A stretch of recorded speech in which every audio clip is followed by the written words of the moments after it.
नमस्कार मंडळी.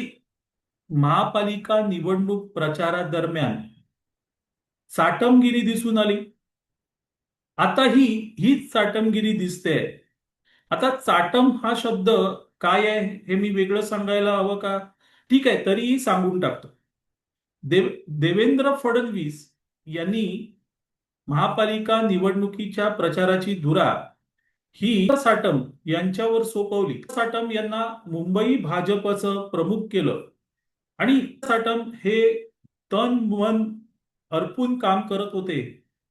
महापालिकेत भाजपला सगळ्यात जास्तीत जास्त जागा कशा मिळतील हे बघत होते आणि मग त्यातून टीका टिप्पणी होत होती. पण साटम यांनी कोणावरही वैयक्तिक टीका केली नाही. मात्र उबाटा सेनेचे प्रमुख उद्धव ठाकरे यांनी मात्र प्रचारादरम्यान सर्व सीमा ओलांडल्या. त्यांनी साटम यांचा उल्लेख चाटम असा केला आणि त्यानंतर प्रत्येक ठिकाणी असे कोण कोण चाटम आहेत हे मी शोधण्याचा प्रयत्न केला.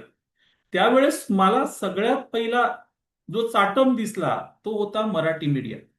कारण मुंबई महानगरपालिकेच्या निवडणुकीत मराठी मीडिया इतका चाटम कोणीच नव्हता.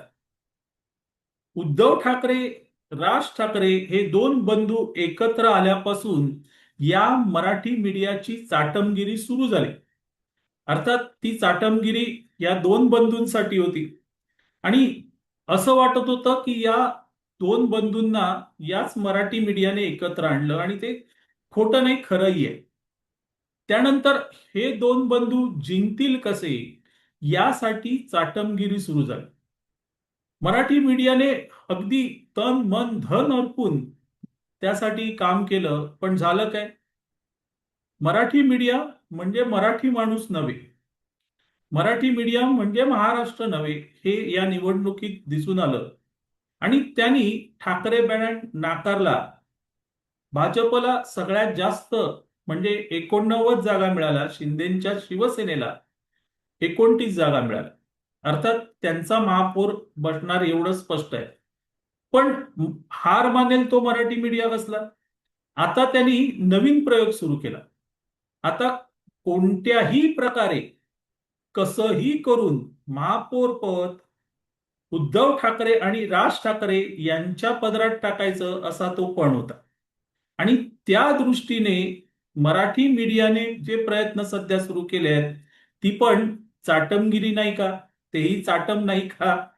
असो, पण सगळ्यात आश्चर्याची गोष्ट अशी की ज्या उद्धव ठाकरे यांनी देवेंद्र फडणवीस यांच्यावर निवडणूक प्रचारादरम्यान आणि अगोदरही वैयक्तिक टीका केली, केवळ फडणवीस नाही तर त्यांच्या आई वडिलांवरही टीका केली, असे उद्धव ठाकरे आज अचानक चाटमगिरी करू लागले.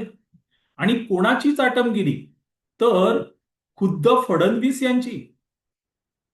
देवाच्या मनात असेल तर आपला महापौर बसेल असं उद्धव ठाकरे म्हणाले. आणि हे काय होतं?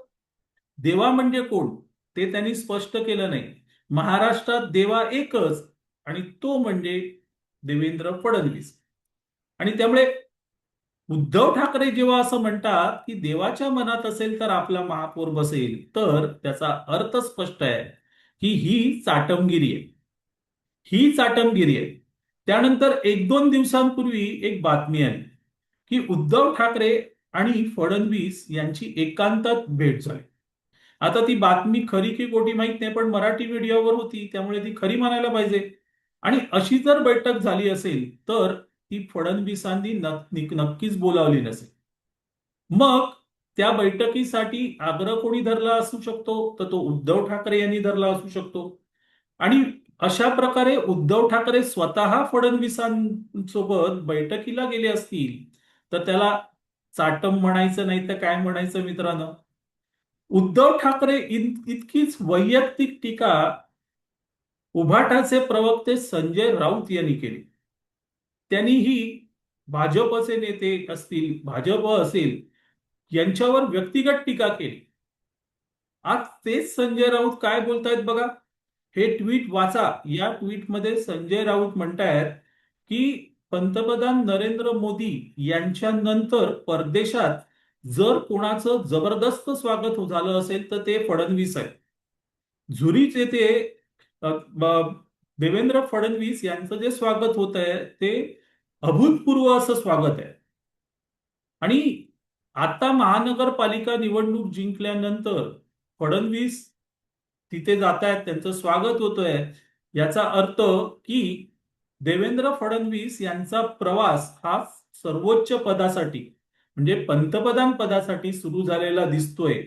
हे म्हणतंय कोण, हे सांगतंय कोण? संजय राऊत सांगतायत, जे तुमच्या स्क्रीनवर आहे.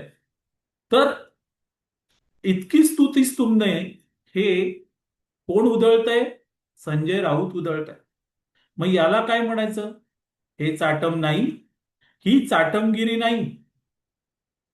मग जे चाटमगिरी आता सुरू झाली आहे ती कशासाठी?